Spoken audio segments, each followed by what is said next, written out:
Сегодня в Ашхабаде плюс 38, хотя обычно в середине июля бывает жарче, до 45. Нынешняя по туркменским меркам прохлада больше всего радует, конечно, аграров. Им не так тяжело убирать урожай, а сейчас как раз в разгаре сбор арбузов и дынь. Прилавки просто ломятся от бахчевых. Особенно ставятся туркменские дыни.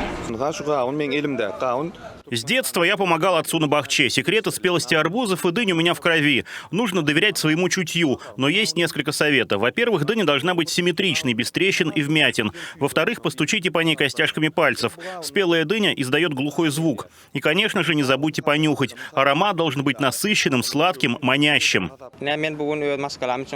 Помню, в детстве мы ели вахарман всей семьей. Такой вкус ни с чем не сравнить. Это вкус лета, вкус моего детства. Врачи отмечают, что вахарман обладает целебными свойствами. Она богата витаминами, микроэлементами и пектином, которые благотворно влияют на здоровье человека. Настроение фермеров погода будет и на следующей неделе.